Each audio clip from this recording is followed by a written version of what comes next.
Hello बच्चों, नमस्कार।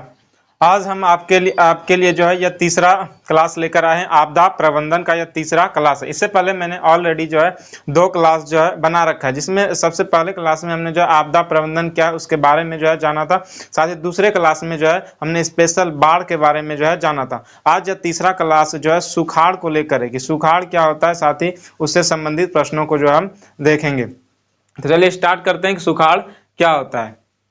आपको बता दें कि सुखाड़ क्या है। तो सुखाड़ क्या होता है कि जब वार्षिक, यहाँ आपके सामने लिखा हुआ है कि जब वार्षिक वर्षा की औसत मात्रा में जो है 25% से अधिक की कमी आ जाता है तो उसे इस परिस्थिति को क्या बोला जाता है, सुखाड़ कहा जाता है। अगर आपसे पूछा जाए कि सुखाड़ क्या होता है तो आप क्या बता सकते हैं कि आप कह सकते हैं कि जब जो वार्षिक वर्षा होता है, जो वर्षा की जो मात्रा होता है उसमें अगर 25% से भी अधिक की कमी आ जाए, अगर 25% तक है तो उस ठीक है, लेकिन अगर 25% से भी अधिक की कमी आ जाए तो इस परिस्थिति को क्या कहा जाता है, सुखाड़ कहा जाता है। क्या कहा जाता है, सुखाड़। साथ ही सुखाड़ की जो स्थिति होती है वह बहुत ही धीरे धीरे आती है, मतलब स्लोली करके जो है आती है, वो अचानक नहीं है। जैसे बाढ़ जो है अचानक आ जाता है, या कोई जो आपदा होता है वो क्या होता है, अचानक आ जाता है। लेकिन सुखाड़ एक ऐसी प्राकृतिक आपदा है जो अचानक ना आकर जो है वो धीरे धीरे साल दर साल करके जो है क्या आती है, आते रहती है, मतलब बढ़ते जाती है। उसके बाद है कि आपके सामने दूसरा प्रश्न हो सकता है कि पहले तो हम जान लें कि सुखाड़ क्या होता है। अगर आपसे पूछा जाए तो ये आप उस जो है यहाँ ये लिख सकते हैं। उसके बाद दूसरा है कि सुखाड़ के प्रकार।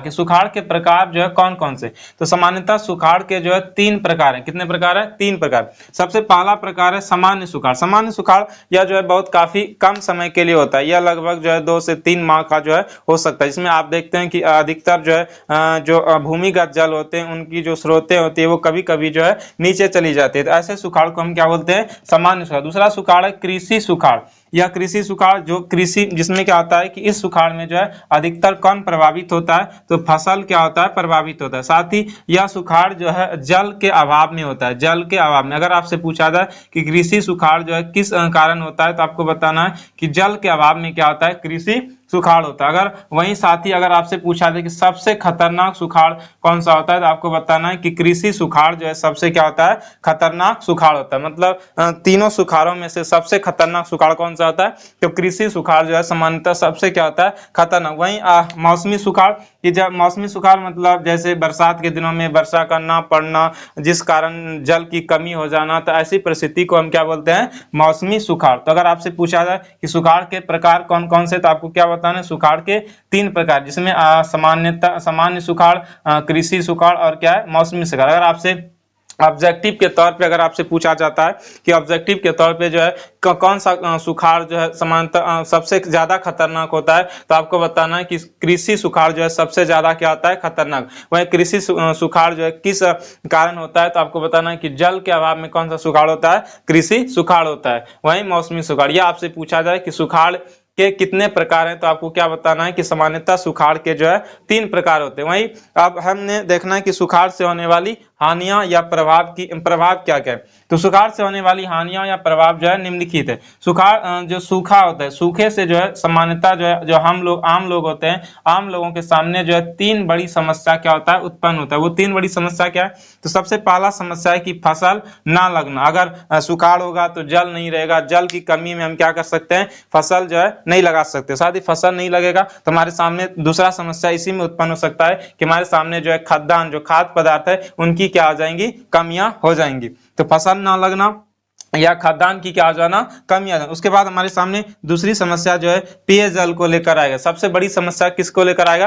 पेयजल की। भूमि अगर सुखाड़ की स्थिति बनी रहेगी, साथ ही वर्षा अगर नहीं होगा तो जो भूमिगत जो जल स्रोत है वो धीरे धीरे उनका स्रोत क्या हो जाएगा, घटते जाएगा, जिससे हमारे सामने पीने वाले जो जल होते हैं उनकी समस्या जो है क्या हो सकती है, उत्पन्न हो सकती है। वहीं तीसरा समस्या है कि मवेशी जो पशु होते हैं, पालतू पशु होते हैं, उनके लिए चारे की क्या हो जाएगी, कमी हो जाए। जब सुखाड़ी होगा, जब पानी बरसात ही नहीं होगा तो फसल नहीं लगेंगे, जितने भी चारागाह फसल होंगे वो सारे के सारे क्या हो जाएंगे, जो है खत्म हो जाएंगे। साथ ही हमारी जो भूमि होगी वो धीरे धीरे जो है एक मरुस्थल में क्या हो जाएगी, परिवर्तित हो जाएगी। तो इस कारण जो है मवेशियों के लिए भी चारे की क्या हो जाएगी, कमी। तो अगर आपसे पूछा जाए कि सुखाड़ से होने वाली हानि या प्रभावों की चर्चा करें तो हम आप लिख सकते हैं कि सुखाड़ से होने वाली हानियां या प्रभाव निम्नलिखित है। पहला कि सूखे से आम लोगों के सामने 3 बड़ी समस्याएं उत्पन्न होती है, जिसमें से पहला समस्या है कि फसल ना लगना या खाद्यान्न की कमी हो जाना, दूसरा समस्या है कि पेयजल की कमी, और तीसरा समस्या सबसे बड़ी समस्या है कि मवेशी जो पालतू पशु होते हैं उनके लिए चारे की क्या हो जाएगी, कमी हो जाएगी। वहीं अगर आपसे सुखाड़ क्या है तो ये आप यहाँ जो है ये आंसर लिख सकते हैं। और सुखाड़ के प्रकार कौन कौन से हैं, तो सुखाड़ के सामान्यतः कितने प्रकार होते हैं, 3 प्रकार होते हैं। चलिए अब हम आगे बढ़ते हैं। अब हमारे सामने एक सवाल है कि सुखाड़ के लिए जिम्मेवार कारक का वर्णन करें। मतलब जो सूखे की स्थिति उत्पन्न होती है उसके लिए जिम्मेवार कारक जो है कौन कौन से है। तो उसके लिए जिम्मेवार कारक देखिए क्या है कि जो पहला कारक है कि वृक्षों का अंधाधुंध कटना। जो सुखाड़ के लिए जिम्मेवार कारक जो पहला कारण है कि वृक्षों का अंधाधुंध कटना। क्या होता है कि जब हमारे पृथ्वी पर जब वृक्ष होते हैं तो वृक्ष जो है वर्षा का एक क्या होता है, माध्यम होता है। वर्षा का एक क्या होता है, माध्यम। क्योंकि जो वृक्ष के जो पत्ते होते हैं उनमें जो है उनकी जो पत्तियां होती है उनमें भी जल की मात्रा होती है। जल की क्या होती है, मात्रा। साथ ही यह प्रकृति का एक अभिन्न क्या है, अंग होता है। तो जल की मात्रा जब ये वाष्पित होता है तो वाष्पित होकर जो है यह एक तरह से बादलों का क्या करता है, निर्माण करता है। और ये बादल पुनः जो है फिर क्या होते हैं, धरती पर जो है वर्षा जल के रूप में आते हैं। तो अगर वृक्ष नहीं रहेंगे तो यह प्रक्रिया धीरे धीरे क्या हो जाएगा, समाप्त हो जाएगा, जिस कारण सूखे जैसी स्थिति क्या होती है, समस्या जो है उत्पन्न होती है। वहीं दूसरा है कि अगर हम वृक्ष का अंधाधुंध कटाई करते हैं तो हमें चाहिए कि वृक्ष को जो है ज्यादा से ज्यादा संख्या में जो है लगाना। अगर मान के चलिए अगर हम एक पेड़ काटते हैं तो हमें चाहिए कि उन एक पेड़ों के जगह पे जो है 2 पेड़ एक्स्ट्रा जो है लगाने चाहिए। लेकिन हम मनुष्य जो है अपनी लोभ प्रवृत्ति के कारण जो है सिर्फ हमें लेना आता है, देना तो आता नहीं है। तो हम क्या करते हैं कि पेड़ पौधों का जो है का अंधाधुंध तो कटाई हो रहा है पर उन्हें उनका भरण करने के लिए जो है पुनर्रोपण जो है नहीं होता है। तो ये दूसरा कारण हो गया कि पेड़ पौधों का ना लगना भी सूखे का क्या होता है, कारण होता है। वहीं विभिन्न कारणों से जो है पर्यावरण का प्रदूषित होना, जैसे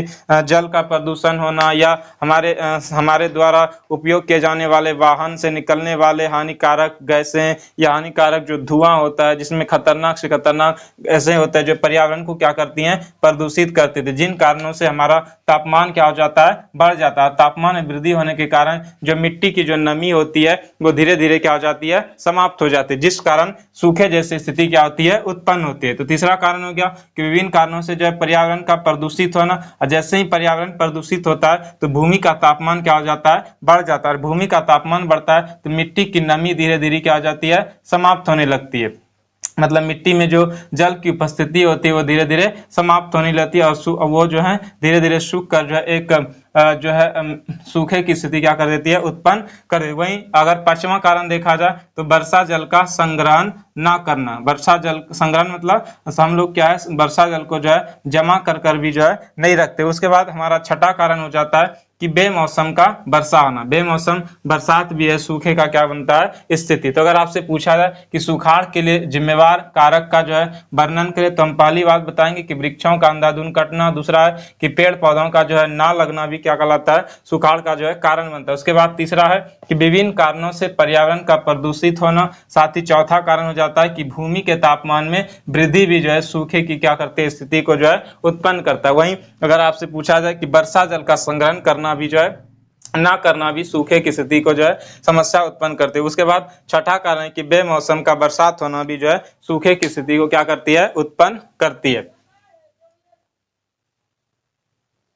हमारे सामने सवाल है कि सुखाड़ से बचाव या नियंत्रण के उल्लेख करें कि अगर हमें सूखे से बचना है तो हमें किन तरह के उपायों को जो है अपनाना चाहिए। तो अगर हमें सूखे से बचना है तो इन निम्नलिखित तरीकों को जो है क्या करना चाहिए, अपनाना चाहिए। पहला तरीका है कि जैसे हमने पढ़ा कि सुखाड़ के कारण कौन कौन से, तो पेड़ पौधों का अंधाधुंध कटना जो है क्या है, कारण है। तो हम क्या करेंगे कि पेड़ पौधों को जो है ज्यादा से ज्यादा लगाएंगे। मतलब पहला कारण हमारा हो जाता है कि अगर हमें सूखे से बचना है तो अधिक से अधिक पेड़ पौधों का क्या करना चाहिए, लगाना चाहिए। दूसरा है कि अगर हमें सूखे की स्थिति को समाप्त करना है या सूखे की स्थिति से बचना है तो हमें कुआं मतलब तालाब और नहर आदि का क्या करना चाहिए, निर्माण करना चाहिए। वहीं अगर हमें और साथ ही हम पढ़े कि तीसरा कारण था कि सूखे का कारण था कि हमारी पर्यावरण प्रदूषण के कारण भूमि का तापमान क्या हो रहा है, बढ़ रहा है। तो हमें क्या चाहिए कि उन पर्यावरण प्रदूषण को जो है कम करना चाहिए। हमें ऐसे चीजों का इस्तेमाल करना चाहिए जिनसे पर्यावरण समस्या क्या हो, कम हो। तो हमें वायु प्रदूषण को कम किया जाना चाहिए। अगर हमें सूखे से बचना है या निपटना है तो हमें क्या करना चाहिए, वायु प्रदूषण, ध्वनि प्रदूषण, इन सभी चीजों को क्या करना चाहिए, कम करना चाहिए। वहीं हमारे सामने चौथा उपाय कि घर के जो छत होते हैं, छतों की जो पानी, जो बरसात के जो पानी होते हैं, उनका हमें क्या करना चाहिए, संचयन, मतलब क्या करना चाहिए, जमा करना चाहिए किसी टंकी में। मतलब उसे जो है किसी टंकी में, कोई टंक जो है बनाकर जो है उसमें जमा किया जाना चाहिए, ताकि हमें क्या करे, सुखाड़ की स्थिति में जो है इस जल का क्या कर सके, उपयोग किया जा सके। अगर हमें सूखे से बचना है तो पहला उपाय है कि अधिक से अधिक पेड़ पौधों का लगाना चाहिए। साथ ही दूसरा, हमें कुआं, तालाब और नहर आदि का क्या करना चाहिए, निर्माण करना चाहिए। तीसरा कारण है कि हमें वायु प्रदूषण को जो है कम करना, जिससे हमारे भूमि का तापमान में क्या होगा, कमी होगा। और भूमि के तापमान में कमी होगी तो हमारी मिट्टी में जो नमी होगा वो क्या रहेगा, बना रहेगा। साथ ही चौथा कारण है कि हमें घर के छतों की पानी का जो है संचयन किया जाना चाहिए, तो किसी टंकी में किया जाना चाहिए, ताकि हम उन परिस्थिति में उनका उपयोग कर सके, जिन जैसे सुखाड़ जैसी स्थितियों में क्या कर सके, उपयोग कर सके। आइए, तो इस तरह से आपका जो है पहले चैप्टर में जो है हमने पहले वीडियो में जो है, इससे पहले वीडियो में हमने बाढ़ के बारे में चर्चा किया था। इस वीडियो में हमने जो है सुखाड़ के बारे में चर्चा किया। अब उन सारे ऑब्जेक्टिव को देखेंगे जो इन बाढ़ और सुखाड़ से जो है बनते हैं। तो चलिए इन सारे ऑब्जेक्टिवों को देखते हैं। आइए अब हम उन सारे ऑब्जेक्टिव क्वेश्चन को देखते हैं जितने इन दो चैप्टरों से उन सारे ऑब्जेक्टिव क्वेश्चन जो है बनते हैं। तो सबसे पहले आपके सामने ऑब्जेक्टिव क्वेश्चन है कि बाढ़ आने का प्रमुख कारण क्या है। तो आपको क्या बताना है कि नदी के जल स्तर में वृद्धि। अगर आपसे पूछा जाए कि बाढ़ आने का सबसे प्रमुख कारण क्या है एक नंबर में ऑब्जेक्टिव रूप में, तो आपको क्या बताना है कि नदी के जल स्तर में वृद्धि। जो नदियां होता है उसके जल स्तर में, नदी के जल स्तर में जो है वृद्धि, जल स्तर में वृद्धि ही क्या होता है, बाढ़ का कारण। लेकिन अगर वहीं दूसरा सवाल है कि नदियों में बाढ़ आने का प्रमुख कारण क्या है, तो हम बोलेंगे कि नदियों के तली में, नदियों के तली में जो है, तली जो उसका जो क्षेत्र होता है, तली में जो है अवसाद का जमना, अवसाद का जमना। अवसाद मतलब कचड़ा, अवसाद मतलब क्या होता है, कचड़ा। जैसे ये नदियां हैं तो ये नदी जो ये जो तली है इसमें क्या होता है, अवसाद में कचड़े जाते हैं, जिससे इनकी गहराई क्या हो जाती है, कम हो जाता है। जैसे ही गहराई कम होगा तो उनके जल धारण करने की क्षमता भी क्या हो जाएगी, घट जाएगी। और जल धारण करने की जब क्षमता घट जाएगी तो इसमें जब अत्यधिक जल आएंगे तो ये आसपास के क्षेत्रों में क्या हो जाएगा, फैल जाएगा, जिससे क्या हो जाएगा, बाढ़ जैसी समस्या जो है उत्पन्न हो जाती है। तो अगर आप पूछा जाए कि नदियों में बाढ़ आने का प्रमुख कारण क्या है, तो आपको बताना है कि नदियों के तली में अवसाद का जमना। वहीं बाढ़ आने का प्रमुख कारण क्या है, तो नदियों के जल स्तर में वृद्धि। वहीं किस देश को बाढ़ का देश कहा जाता है, जिससे हमने पहले पढ़ भी चुका है, तो बांग्लादेश को किसे कहा जाता है, बांग्लादेश का। और क्यों कहा जाता है ये भी हमने उससे जो चर्चा कर लिया है। तो बांग्लादेश को बाढ़ का देश कहा जाता है। वहीं कि बाढ़ प्रबंधन में किस बात पर अधिक ध्यान देना चाहिए, तो जो बाढ़ प्रबंधन में क्या होना चाहिए, जो बांध होते हैं, जो नदियों के जो बांध, जो दोनों किनारे जो तटबंध होते हैं, उन तटबंधों पर जो हमें क्या करना चाहिए, ज्यादा ध्यान देना चाहिए। तो हमें बाढ़ प्रबंधन में क्या करना चाहिए कि नदी के दोनों ओर, नदी के दोनों ओर जो है, दोनों ओर तटबंधों का निर्माण, तटबंधों का क्या करना चाहिए, तटबंधों का निर्माण। क्योंकि अगर तटबंध मजबूत होंगे, ये अगर तटबंध मजबूत होगा तो अगर ये नहीं टूटेंगे तो बाढ़ के पानी भी क्या है, आसपास क्षेत्रों में जो है नहीं फैलेगा। तो बाढ़ प्रबंधन में हमें किस बात पर अधिक ध्यान देना चाहिए, तो आपका ऑप्शन होगा कि नदी के दोनों ओर तटबंधों का निर्माण। उसके बाद है कि कोसी नदी में बाढ़ आने का प्रमुख कारण क्या है, कि 2008 में जो है बिहार में जो है सबसे ज्यादा खतरनाक क्या आया था,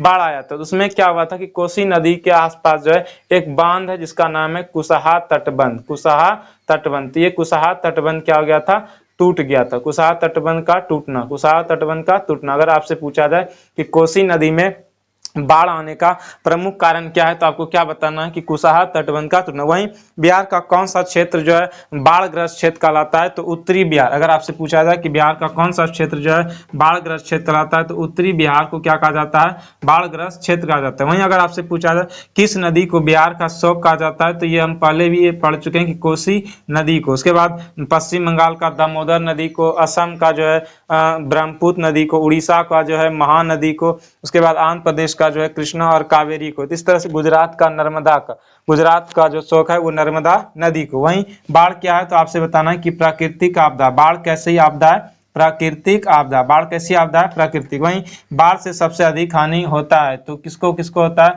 तो ये तीन चीजों को, एक तो फसल की बर्बादी होता है, उसके बाद एक भवन, और उसके बाद जो है पशु, उसके बाद क्या है, पशुओं को। तो ये तीन चीजों को जो है सर्वाधिक हानि होती है। अगर बाढ़ से सबसे अधिक हानि होता है तो इन तीन ही चीजों को होता है। पहला है पशु, भवन और फसल। पशु, भवन और क्या होता है, फसल को। अब आपके सामने सवाल है कि भारत के किस क्षेत्र में जो है जाड़े के दिनों में भी जो है बाढ़ग्रस्त होने की आशंका है। तो क्या होता है कि हमारे यहाँ जो है हमारा जो भारतीय जलवायु है वो एक तरह से मानसूनी है, जिसमें हमारे भारत में जो है दक्षिण पश्चिम मानसून के कारण क्या होता है, बरसात होती है। वहीं जब ये दक्षिण पश्चिम जो मानसून है जब लौटती है, जिसे हम उत्तर पूर्वी मानसून के नाम से जाना जाता है, तो ये जो दक्षिण भारत होता है, जो भारत के दक्षिण राज्य हैं, जो तटीय इलाके होते हैं, जो तमिलनाडु या केरल होते हैं, वहाँ शीत ऋतु में भी क्या होती है, वर्षा होती है, जिससे क्या होता है कि उसमें नदियों के जल स्तर बढ़ने की क्या होती है, आशंका होती है। और अगर नदी के जल स्तर बढ़ेंगे तो ऑटोमेटिक है कि क्या आएंगे, बाढ़ जैसी स्थिति की समस्या जो है उत्पन्न होगा। तो वही कह रहा है कि भारत के किस क्षेत्र में जो है जाड़े के दिनों में भी जो है बाढ़ग्रस्त होने की क्या है, आशंका है। तो आपको क्या बताना है कि जाड़े के दिनों में, तो आपको वो राज्य है आपका तमिलनाडु। क्या है, तमिलनाडु। अगर आपसे पूछा जाए कि जाड़े के दिनों में बाढ़ग्रस्त होने की आशंका है, तमिलनाडु एक राज्य। उसके बाद है कि भारत में सबसे अधिक बाढ़ग्रस्त क्षेत्र कौन सा है, तो आपको बताना है कि बिहार।